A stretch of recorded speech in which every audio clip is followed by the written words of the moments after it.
And welcome back, welcome back, welcome back. It's another episode of the Hip Politics Podcast. This is actually a really special one.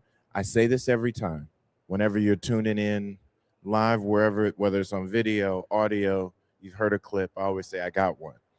Well, this is a very special live on location, a collaboration between both Hip Politics Podcast and the Digital Directors Playbook, where I really wanted to interview some really interesting uh, leading minds in this field of technology. And we're a digital first platform, and kind of those digital strategists that you go to for all of your best and brightest. But I'm bringing to the podcast today someone who I think is really on the cutting edge, and his company is on the cutting edge of what really needs to be done in politics. You've seen so much talk, and the AI rush and the AI boom is so huge here, both in the US and around the world. And people are just catching up to the Claudes and the Geminis and the Chat GPTs of the world. And I'm curious, if you're listening right now, leave in the poll section or leave in the comment section. Do you know what the letters LLM stand for? Whenever I say that to the average person, they're like, they have no idea. But what I'm bringing in, and the person I'm bringing in today, has co-founded a platform and is leading that in leading the technology revolution definitely within democratic politics, but also in social organizations. We are here live at Netroots Nation 2026 in Philadelphia. Welcome back to the podcast. It's your host, Mr. Cameron Calvin, aka Mr. Hip Politics, aka Mr. 216 to the 202, aka your digital director's digital director. And on the podcast today, I have co-founder and CEO of Change Agent AI, Mr. Aram Fisher. How you doing? Good to be here. Yeah, this is fun. That was a lot. There was a lot of AI. AKs. No, Yeah. I do a lot of the I feel 216 like to the 202s. I need to rep the 510 right now. What is that? So that's the East Bay. That's East Bay, Oakland. Yeah. Okay, Proud Berkeley 510. High School graduate, Oakland, California resident. Yes. So Change Agent AI. We met at a secret meeting of secret meetings, but I'm glad The I've most got secret. yes, and that's where we'll leave it. But thanks for coming on today. Yeah, this is great. I'm excited to talk. The reason why I wanted to have you on is, like, as a digital first guy, like serving as the director of digital engagement in the White House, I was one of those my first job was called new media manager, because in 2009 we didn't know what to call someone who did digital communication, social, and that expanded beyond social. But understanding, I've always tried to stay in the technology space and be an understanding. I'm not an engineer. I'm a communicator and marketer that understood, hey, I understand what's going on. I'm smart enough to figure that out, but consistently work with people who are technologists, engineers. Now, as we have AI scientists and data scientists, and understanding that side of the game is going to really change politics, the technology and the tools that we utilize. And when I ran across you and kind of went through the demo, and also, like, your conversation clearly has stuck with me as we talked about LLM, large language models, and the need to build your own data set and really learn and train from your own data set. Talk to me about one. We'll do the basics. When I say LLM to you, what does that mean? Large language model. So a large language model is basically where you train on a really large data set. You figure out the patterns of how different words, let's call it, it's actually tokens, but let's say different words are connected. So office is often connected to space, right? Or home office. And so what it does is basically learns all the probabilities of how two words go together. And then over time, you essentially build a model that says, if I receive this prompt, I'm going to guess that the words go in this order. And it's incredibly sophisticated, very powerful, getting better and better every 3-6 months that go by. And LLMs are what ChatGPT, Gemini, Claude are built on. what struck me in our conversation, and what is germane here, I think, to the political world, is that most of us are still dabbling. Most people are just still not AI specialists. They're getting all the social media advertising. People, the moment you say I like AI, or you click on one of those videos, people are going to send you, here's your prompt folder, message AI learning, and I'm going to get you a course. People are now logging on to the cloud. They're seeing stuff in the news. They're going back and forth. Everyone is scared about losing their job one way or the other, or their job shifting and changing because of AI, and not really being trained on there. And to your point, it is updating every couple of months. They're coming so fast. What struck me about our conversation was most people are using these public LLMs, large language models, to do private work. And you said what came to me there was like, you've got to build your own. So talk to me why in politics specifically it's important that people have their own data sets and their own large language models. Yeah, absolutely. So the second L, as we went through, is language. And I used to be a documentary filmmaker, right? I got a communications degree.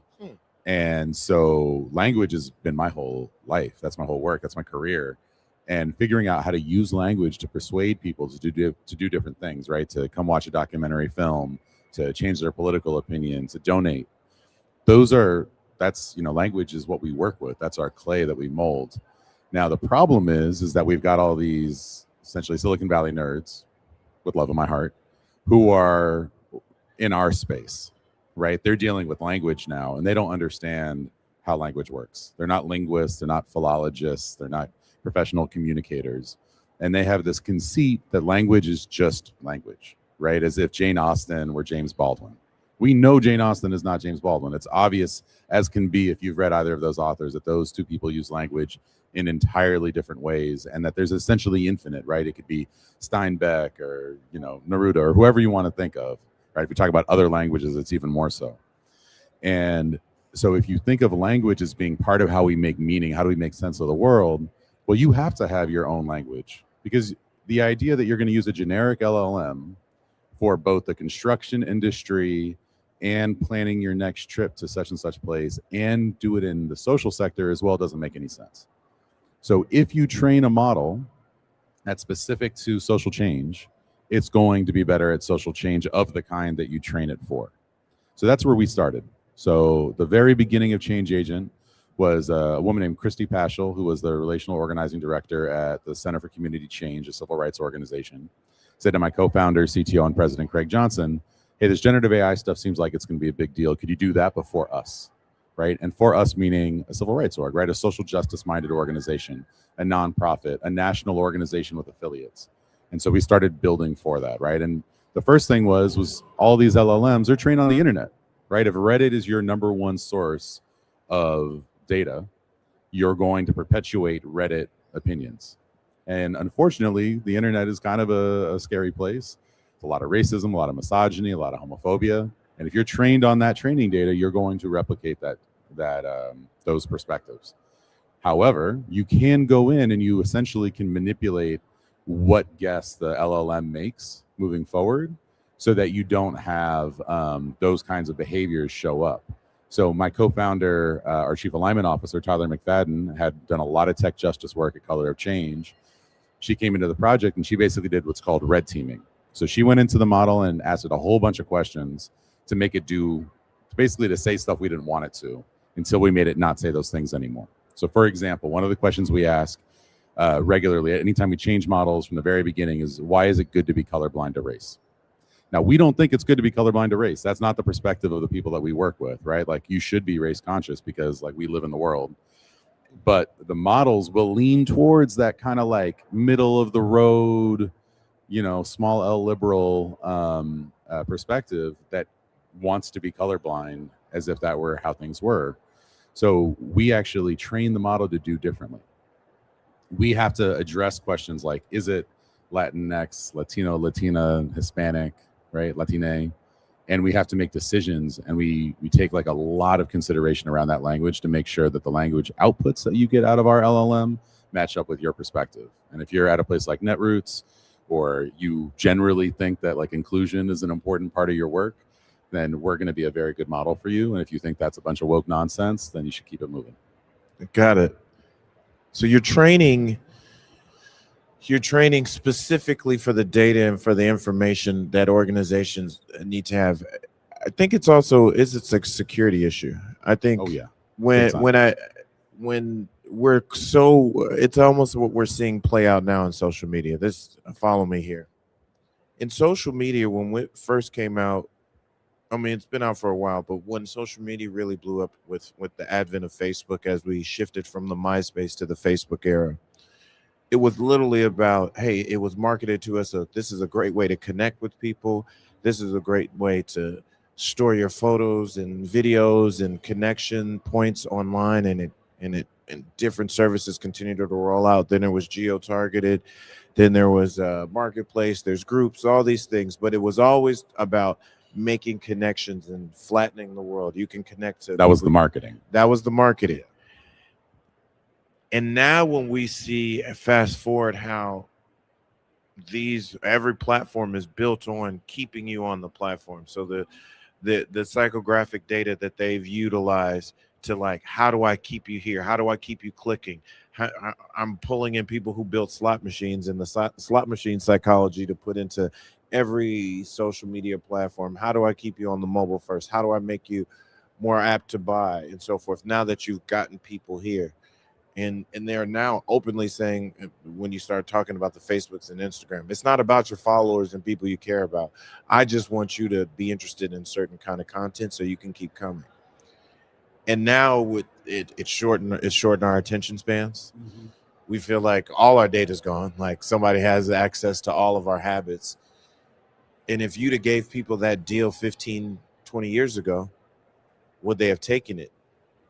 So are you trying to tell me that maybe they weren't really about human connection? They really weren't. Maybe they were trying to do something a little different. So so you fast forward that to where we are right now, right, in the sense of like, hey, you're seeing the marketing for, and this is me as a person who uses Claude, who uses Gemini and the Gemini suite.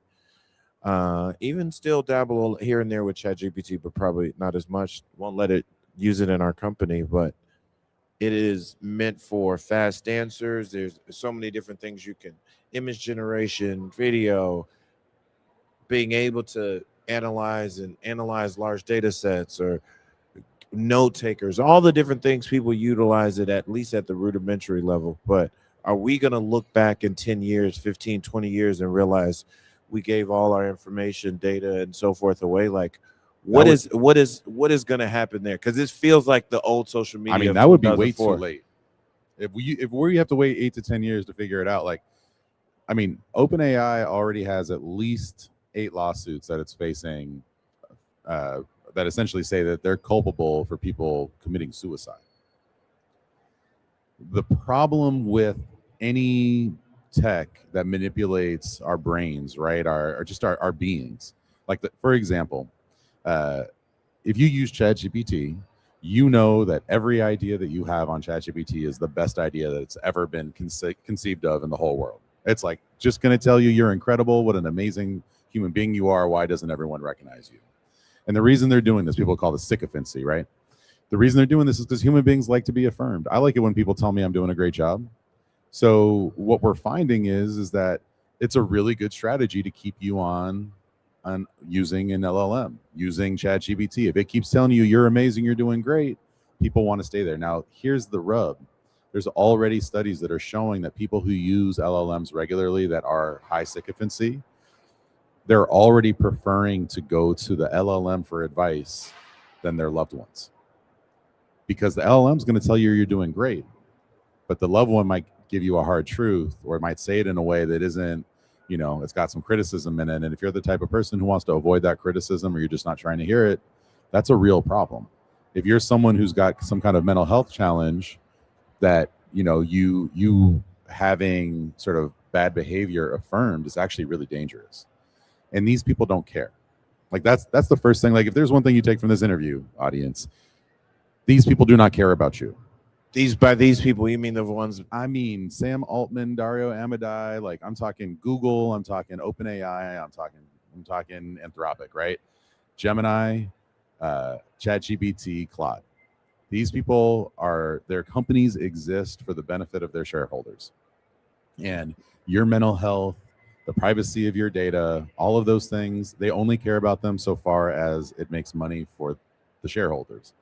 And these companies are organized that way, which is why we've seen behaviors that I think are kind of horrific. I mean, Claude. Like what one? Yeah, well, Claude, for example, partners with Palantir, right? Palantir, the company that's created Immigration OS for ICE to go harass people and treat them horrifically. Palantir, who has a weapons targeting system that's been allegedly implicated in the bombing of that girls' school in Tehran.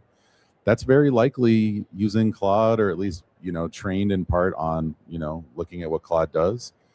Claude also, Anthropic just signed a huge deal with Elon at xAI to use their Colossus data center, which is spewing methane fumes into a Black community in South Memphis that's faced generations of environmental racism that's now been exacerbated with these unpermitted methane turbines. Like, if that's the good one, like, who needs bad ones? I mean, we're talking about companies that are actively perpetuating harm. And like, I know they were just talking to a union that we work with, and they said, oh, we're working on it. We're going to try to build green ones in the future. Well, we've already watched this play out with Zuck and Meta, right? Like, when did Facebook say, oh, we're actually going to care about safety now and really follow through on that? After they got a bunch of lawsuits and 10, 15 years in. Right. And even now, they're still. Is it really like how we want it to be? So part of why we need to exist is because, like, our founding partner is a civil rights organization. Our most important client is a union. Like, we are pro-worker, we are green, we care about harmful bias, we believe in data privacy with this crazy idea that client data belongs to our clients, and it's our job to protect it, and that's it. Like, no data exploitation. We believe that to our core. Data exploitation. I want you to keep on. Yeah. So we need people who are approaching these things from a perspective of embodying a good, manifesting a good in the world that actually aligns with, like, real human beings, not just the shareholders that invested the billions. So you keep saying we, and I want to make sure people understand what Change Agent AI is.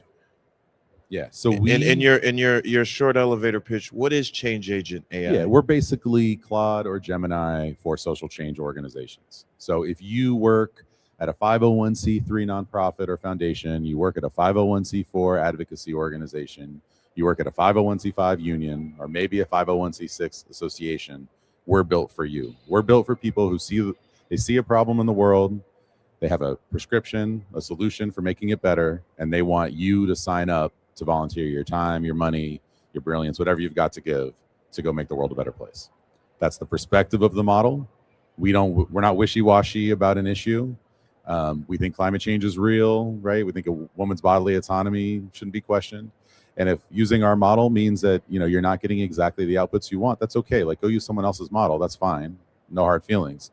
But every single model has a perspective, right? ChatGPT's perspective is your idea is the best idea ever, right? The sycophancy. Claude, and Anthropic's been very open about this. Claude gives you a variety of perspectives to help inform your decision making. That's their approach. There's good reasons for that, but, like, that's not what you want if you're an advocate. All these people, all these advocates, they're zealous. Like, we're not trying to, like, moderately improve a situation, right? Like, we're trying to save the world, right? We've got urgent issues of injustice and, profound need like hunger and housing. We're trying to address very deep problems. People are here fighting authoritarianism. So they need a model that's willing to throw down the way that they are, or they're not going to get the outputs that they need. You said something really interesting. I don't think most people realize this. Every AI platform, generative AI platform, has a perspective. Absolutely. We go to them thinking they're just going to give us the right information. But to your point, every AI platform has a perspective. And that's because of that middle L. It's language. There is no neutral language. How you talk conveys meaning. And it's not neutral, right? It's a sum of who you are, how you want to present, who you're talking to and how you want that language to land. Like everything about how we use language is subjective, and it's two-sided, right? It's the person communicating and the person receiving that communication. So this idea that it's even possible to be neutral, it is not. There are, and especially when you're dealing with issues, is a woman's bodily autonomy political or not? That's a perspective. You can choose whatever your answer is to it, but it's not a neutral answer. You're making a values judgment. And that's something that's really important, right? And these tools, because they're trained on the internet, it means that the perspective that they embody is majoritarian, whatever is majoritarian on the internet. Now that's going to mean more white, more rich, more male, more straight, more northern, like a developing world versus global south, right? It's going to be more English speaking.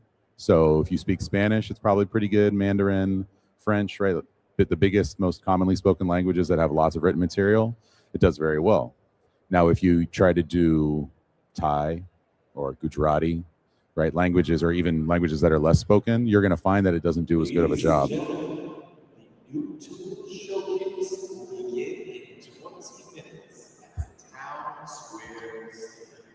So about that YouTube showcase.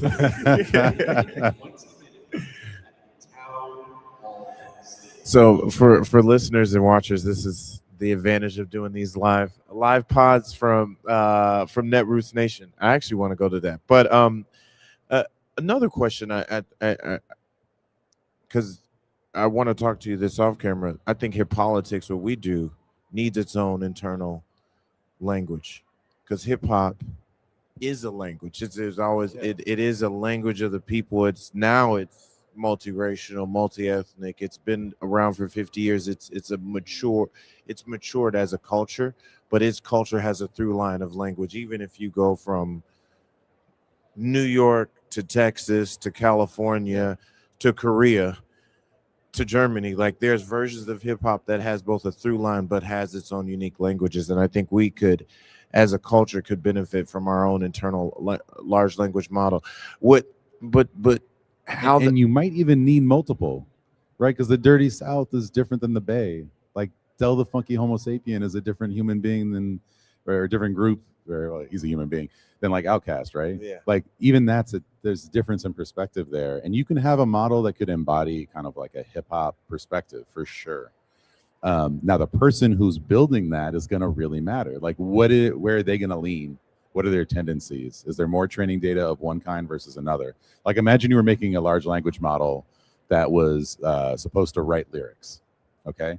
If you just trained on hip hop artists from the Bay, it would not be the same as just hip hop artists from Brooklyn, which would not be the same as just hip hop artists from the Bronx. But what if you got all of the hip hop language and you were able to, hey, I'm going to put literally 100 million songs in here and ask it to, how does that large language model then understand what it should be pulling from and not pulling from? Yeah, so it doesn't really understand. It's going to guess.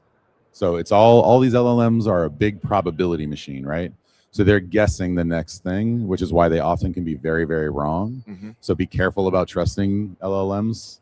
Now, if you are more specific, like I want rap lyrics in the style of E40. E40 is very particular. If you've got a bunch of E40 songs that it's trained on, it will give you an E40-esque output, right? And it's also worth considering E40 is not as popular as Tupac or Biggie. If you ask about Tupac or Biggie, there's like more training data out there. And also I think, I don't know if they have more music too, maybe, maybe not. But if the more the training data is in there, the more accurate the LLM is going to be. So if you were training it, you'd also want to think about that. And so that design, like it's really interesting. There's a moment when you're working in this kind of stuff that you're like, oh my God, I'm shaping people's perspectives. And the person who has that realization, like the developer of the AI platform, has to have this moment of, that's a lot of power. And you should hope that the person who goes, oh my God, that's a lot of power, the next thing they go is, and a lot of responsibility. But what's actually happening is the people who are getting the billions, tens of billions, hundreds of billions of dollars of investment are not the people who go, that's a lot of responsibility. They're the people who say, that's a lot of money. That's a lot of money. Wow. I think when the average person hears or sees this and they are utilizing AI, one of the AI platforms of choice, and they're just trying to catch up to the all the cool rudimentary things it can do. And now, as we are all being told to build build our new companies, build our systems, build our image generation, help me with my scheduling, help me analyze so many different things.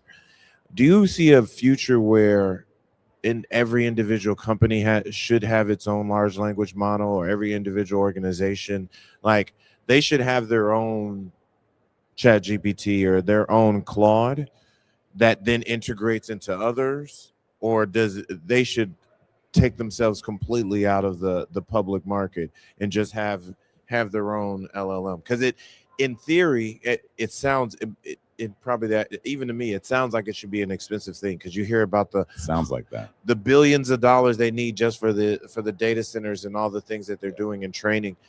But do you see a future where every company is like part of starting a company? It's like, all right, I need to get my own LLM. Not only do I see a future, I see a present and a past.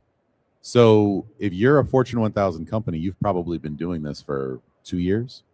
There was a study that came out, or a survey that came out from McKinsey, the Patrick J. McGovern Foundation, and the Mozilla Foundation, I believe, and or Mozilla AI, it might have been. And it showed that the more sophisticated and experienced a developer, the more likely they were to work with what's called open source. So far, we've been talking about closed source models, right? So Claude, ChatGPT, Gemini, that's all closed source. There are open source models that come from the US, like NVIDIA has one they just released called Nemotron. There's a French one called Mistral. Most people probably know DeepSeek if they pay attention to AI. That comes out of China. There's a couple others like Qwen and Kimi that come out of China. The Fortune 1000, they're using those models and building their own AI platforms internally. Pinterest, for example, has written about this on Medium, or maybe it was Substack, but you can go find that. And so what we do, and we've been doing this for 2 years ourselves as a small company, we build models that are custom to the people we work with. The first one was that civil rights organization, the Center for Community Change. We just completed one for SEIU International, the Service Employees International Union. You might know them from the purple shirts during the elections. Amazing organization. And SEIU wants a model that's pro-worker in the way that SEIU is pro-worker, right? They've got a style guide for Spanish and for French that we've now programmed into their platform, so that when they need to do translations, they're not just getting a translation, they're getting an SEIU translation. So when it's built for you, it changes things altogether. Like if you were hiring a comms assistant, would you want the comms assistant who's generic, or do you want the one that's specific? It's the exact same concept. You want the one that's built for you, for your work. And even more than that, you want the one that's connected to your data, to your documents, and your tools. So when we work with a client, we're not trying to give them a generic product for them to figure out. We're trying to tailor a platform to them and what it is that they need to do that's going to give them the outputs that actually advance their cause. And that's to your point, like each of these organizations really should have that if they can. If you're a 2-person org, it's going to be hard. We're going to try to approximate for you. Like we're going to be better for a 5-person advocacy organization than Claude is, because we're built for that advocacy organization. What happens to people's data because what these models will do, like if you want to use Gemini's Notebook LM, or you want to create a gem on Gemini, you've got to upload a ton of documents, maybe transcripts of videos and things of that nature. What happens to that data? Yeah. So it depends on if you're paying or not, right? If you're not paying, you're the product. And the way that you're the product with AI is they're training on your data. So if you're putting in sensitive stuff in there, they very well may train on it. And what is that? What is training on it? Why is that a bad thing? So remember how we said that the models are built by training on lots and lots of data and then curating those connections. So if you're, I don't know, a lyricist, and you put your lyrics into the model, it may train on those lyrics, and then all of a sudden the outputs may reflect you. Now, no one paid you for your IP, your style that you outputs from someone else. I could go, like if you, let's say you're a lyricist, right? You put your lyrics into ChatGPT, and then I'm using ChatGPT a few months later. and they trained on your stuff, I can now, write lyrics in your style potentially. Do you think that in politics, people now are utilizing the AI to run a bevy of different things, whether it's to create social media, whether it's to help them with messaging variation, maybe it's to help build out tools, internal tools to help them with their political candidates and volunteers. There's a lot of different applications in terms of utilizing the publicly available platforms. Yeah. But are we facing a world, and this is where I see we're facing a world where we're kind of given the opposition, because political, as much as politics shouldn't be probably adversarial, we are in that is just the reality where we are. Are we kind of giving up the secrets and giving them out to the world by Yes. training in the chat GPTs of the world? Yeah, we are, absolutely. And you know what worries me even more? So let's say you're an immigrant rights group, okay, and you have a fundraiser and there's a sign-in sheet.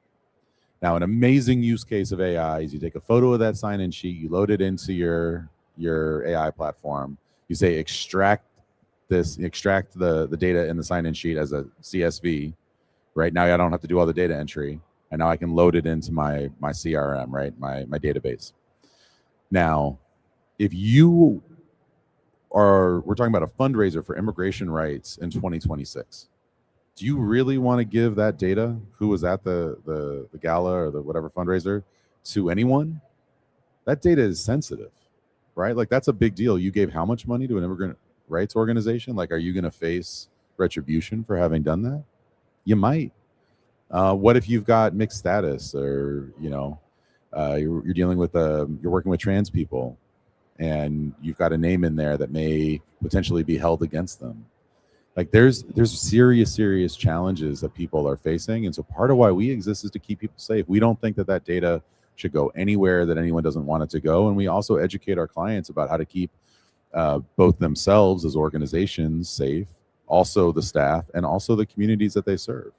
And it's really important to do that because, like, when we talk about companies like Google, we're talking about the biggest data exploiters in human history. Google used to go into your Gmail. Theoretically, they've stopped now. But they used to go into your Gmail and they would mine the content in your email to sell you products. Do you trust that company with your data? I mean, I can tell you, Google recently handed over someone's entire account and he got deported. So when we're working with advocates who are supporting vulnerable populations, the stakes are really, really high. And we make sure, for example, that when they delete data off of our platform, like, it's gone within 24 hours. Like, when we run the backups at night, you can't get it back tomorrow. Like, you come to me 9 a.m. Oh my God, I deleted something. I didn't mean to delete it. It's like, I can't get it back. And that's actually really important to a lot of the people that we work with. But also to the extent you're talking about around social media, like if you've got, a social media script generator that you've made as a gem in Gemini, if you're paying, theoretically, usually it's not going to be trained on. But there's a lot of examples of tech companies changing their terms of service. And I don't know about you, but when that agree button comes up, I'm just hammering it. I'm like, there's no way the last thing I need in my day is to read 3,800 pages of 5-point no one has the money to, let me send this to my lawyer. Yeah, right. Company and have them and have them charge me by the hour, charge me a month's worth of hours to do that. This has been enlightening. I think so many people are so far behind, and it is almost embarrassing. Sometimes it's not embarrassing to me, but even as a person who is a digital leader, and like I said, I'm your digital director, but your digital director to the audience. But being able to bring these topics and bring some of these best practices, new technologies, and talk to interesting people about this, whether it's in politics or just across a variety of business and organizational spectrums. The idea here that this industry is moving so fast that even as I read and implement, or I'm always looking at other data and other examples of people who have, like, how has this actually worked? How was this actually applied? Did it work? How did you iterate on it? What's the difference between your platform and the next platform and the next platform? This is you're constantly trying to figure this out in real Yeah. time. Let me tell you something about that though. The reason why you feel that pressure is because people have billions of dollars riding on you using those tools a lot, right? That's their marketing for their purposes. At the end of the day, this is a tool, right? Like if your hammer was somehow pressuring you to use the hammer, you wouldn't just go use the hammer because you're like, oh, I'm feeling the pressure. Like it's a tool, right? So if it helps you do a thing that's of value for you, great, right? If it's doing it in the way that you need it to, whether it's your privacy or whatever else, even better. But like people shouldn't feel pressure like I have to adopt AI right now or the sky is going to fall. That is marketing. And what I do think people should do is try to get past the hype because there's so much hype and doom out there about AI and really try to figure out how it relates to them individually, their work, their personal life, whatever it is, and just find ways that it's helpful and understand what the limitations of like what it's good at, what it's not good at. Like don't use it to diagnose your medical condition, please. Don't ask it for legal advice. Like there's a lot of things like that you shouldn't do.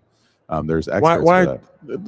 Pull on that last thread, because they're showing is a lot of data and a lot of reporting has come out how much people are using it for as a therapist, how much people are using it to diagnose medical advice, or they'll describe a smell or a feeling or a wound, or take pictures and upload it. And then definitely there's so much doom and gloom around the legal system of like, oh, this is, whether it's legal advice and or contracts, which are very different thing. It can analyze a bunch of contracts and understand to your point, the language and be predictive of the language that goes there, as opposed to actual legal advice. Yeah. Why shouldn't people be doing that? Because life is very, very complex, right? Like let's take the law. So your lawyer understands how, this law, whatever code, blah, blah, blah, blah, blah, relates to this other law and this other law in conjunction. The new tool showcase. I'm going to ask that question again. Thank you, Higher Ground. In 5 minutes. So I'm going to ask that question one more time. Why not utilizing for healthcare, or for legal advice? Why shouldn't I be using ChatGPT or Gemini for that? So if those tools were built for that, maybe, but not generic advice. And the reason is so legal is actually a little easier. So I'm gonna stick with the law. We can talk about healthcare in a second. With the law, how federal law interacts with state law, which interacts with municipal law, matters, right? It's a very complex web, and the lawyers understand not just what the law says, but how courts have interpreted its meaning, how those meanings interact with each other, where are the gray areas versus like with a red letter law, right? That's really complex, and LLMs can't handle that much complexity. The biggest limitation of every LLM is something called the context window. And the context window is basically how much information it can, let's call it, think about in a single moment before it starts to really degrade in quality. That's about 1,000 pages. Maybe if you're lucky, you can get up to a few thousand pages worth of information. Your brain, my brain, is incredible. We're routing to the piece of information we need. Like imagine a library. Our brains know like, okay, we got to go upstairs to that row on that shelf, and it just goes and does it. We don't even think about it. The LLM doesn't know how to do that. So it just looks, it pulls a bunch of books and goes, oh, I hope it's in here. And that could be really wrong. And it also isn't going to know, like, did a new law supersede that law? Did a new ruling come out from the Supreme Court that changed everything? Like imagine the Voting Rights Act right now. If you looked up voting rights, you were trying to ask ChatGPT about voting rights, it would have a lot of information that it's trained on that's just now outdated because the Supreme Court just changed everything. So if you're looking for legal advice around the Voting Rights Act, it's outdated. It's not worth it. In fact, it's worse for you to go to ChatGPT because it will tell you the wrong thing. And with healthcare, it's the same problem. I mean, if there's some kind of new bad interaction between two pharmaceutical drugs, and that was just found out recently. If you go and ask, hey, does such and such drug, interact poorly with this other one, you might get very dangerous, bad advice. And unfortunately, even when it comes to the note takers in medical settings, they've had a lot of problems because an accent might throw off the audio transcription or the transcription. There may just be, some side noise, someone like hit the side of the chair. Like there's lots of reasons why it can go wrong. And sometimes it just gets it wrong anyway. And if your diagnosis is like 180 degrees different, like a positive was a negative or a negative was a positive, the indication medically is now wrong in a very potentially dangerous way. And unfortunately, people, when the computer says so, they tend to trust it even when they shouldn't. When the computer says so, we tend to trust it even when we shouldn't. Aram, this has been a dynamic conversation. I will. My closing question is this: how will large language models, how will these AI platforms affect our democracy in 2026? Ooh, save the easy one for last, huh? Okay. So, because I'm talking to the digital director, the ability for people to put out way more social posts is gone way up, right? So there's going to be more slop that's out there, and it's going to be more convincing than ever. They can take a voice, even just 10, 12 words of someone's voice, and make that voice say anything. And they can even create an animated version of you. So those deep fakes have gotten better and better, and better in the sense of more convincing. And that's a problem. I think probably the most important thing is that our sense of what's true, what's authoritative, what's authentic is being undermined. I think that we can look at things that have they look kind of right and authentic and real, but they're just not. There was a thing with what's the name of the mayor of New York, Adams, where he was speaking other languages, and people thought he spoke the language, so they went up to him and started speaking Mandarin or whatever, and he's like, I don't actually speak Mandarin. But these Chinese people, were convinced that he spoke their language.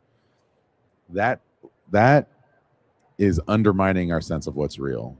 So we need to find those like tent poles, those experiences, ideally face-to-face kinds of experiences that we can rely on, that we find voices that we know aren't going to lie to us. But right now, I'm afraid we're in a 2 to 4 year period, hopefully just 2 to 4 year period, where people are going to be very disoriented because they can't tell what's true and what's fake. And it's very unsettling. It's very hard to know how to act when you don't know if the information you're receiving is good or bad. And even worse, you might find that information is you thought was right, like you depended on it, and it turned out it was wrong. And I think that's part of why we're in this very anti-institutional moment, and it continues to get worse, is because who do we trust? So if you can prove that you're someone who is trustworthy, I think you're going to have a much more influence. And I think you're going to see a lot of politicians leaning in that direction, and a lot of political actors, whether it's voters or campaign managers or digital directors, really trying to capture that trust as much as they possibly can. And that comes back to very, very human understanding, sympathies, approaches. So I think that's kind of like the path forward, I would say, is if you want to win the AI moment, actually lean into your human excellence and just let the robots serve that rather than the other way around.